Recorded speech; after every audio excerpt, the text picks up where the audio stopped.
আমাদের সবারই একটি কমন সমস্যা, দুপুরে অথবা রাতের খাবারে কি রান্না করব, কি খাবো এবং কি বানালে ঘরের সকলে পেট এবং মন ভরে ভাত খেতে পারবে। তাই এত কিছু চিন্তা না করে ঘরে যদি বেগুন থাকে তা দিয়ে বানিয়ে ফেলো মজাদার বেগুনের রোস্ট। আর এটা খেতে এতটাই সুস্বাদু যে একবার খেলে বারবার খেতে মন চাইবে। তাই দেরি না করে ঘরে থাকা উপকরণ দিয়ে খুব সহজে এবং কম সময়ে বানিয়ে নিন মজাদার বেগুনের রোস্ট। আসসালামু আলাইকুম, আপনারা দেখছেন নাহিদা রান্নাঘর। আমার আজকের রেসিপি বেগুনের রোস্ট। বেগুনের রোস্ট বানানোর জন্য আমি একটি বেগুনকে 5 পিস করে কেটে নিয়েছি এবং এই পিসগুলোকে খুব ভালোভাবে পরিমাণ মতো হলুদের গুঁড়া, মরিচের গুঁড়া ও সাথে লবণ মেখে নিয়েছি। আর এই বেগুনের পিসগুলোকে একটু মোটা করে কেটে নিয়েছি। আমি আপনাদেরকে দেখাচ্ছি। দেখুন, বেগুনগুলো ঠিক এভাবে কেটে নিয়েছি। আপনারাও চেষ্টা করবেন নর্মালি বেগুন ভাজার জন্য যে সাইজে কাটেন তার চেয়ে একটু পুরু করে কেটে নেওয়ার। বেগুনের রোস্ট করার জন্য সর্বপ্রথম আমি একটি পেস্ট বানিয়ে নেব।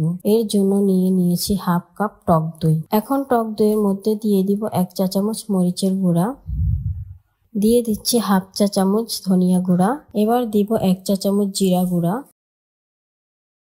আরও দিচ্ছি হাফ চা চামচ কালো গোলমরিচের গুঁড়া, দিয়ে দিলাম 2 চা চামচ আদা রসুন বাটা। এবার সব উপকরণ ভালোভাবে মিশিয়ে নিচ্ছি।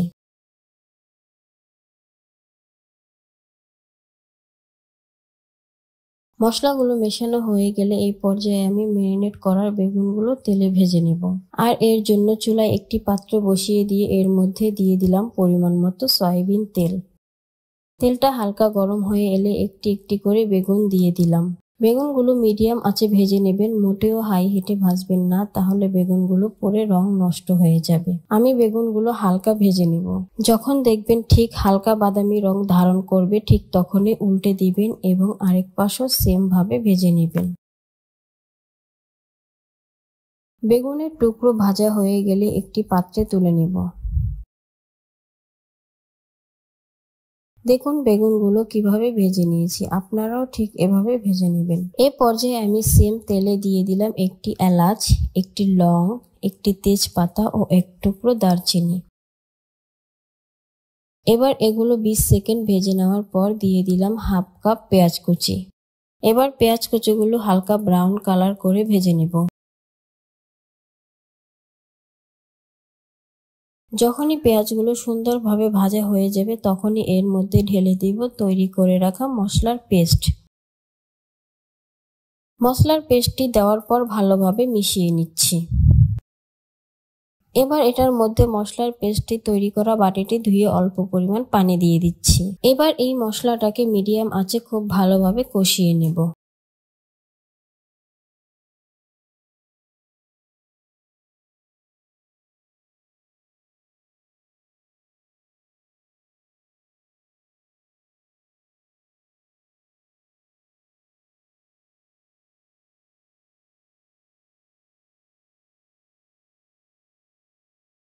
যখন এই মশলার মধ্যে থেকে সুন্দর ঘ্রাণ ছড়াবে এবং তেল উপরে ভেসে উঠবে, ঠিক তখন এর মধ্যে দিয়ে দেব ভেজে রাখা বেগুনগুলো।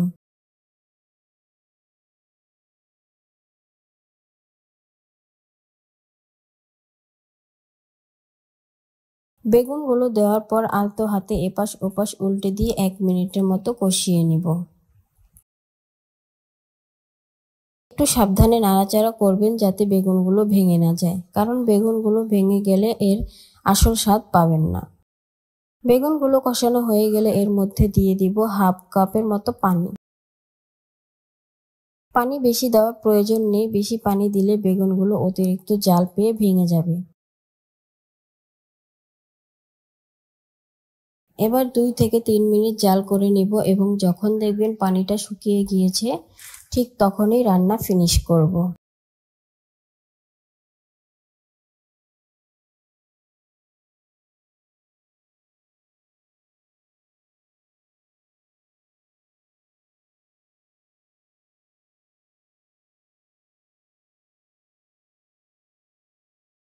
দেখুন কতটা লোভনীয় হয়েছে আমার এই বেগুনের রোস্ট। তাই বলছি, ঘরে মুরগি না থাকলে কি হয়েছে, বেগুন তো আছে।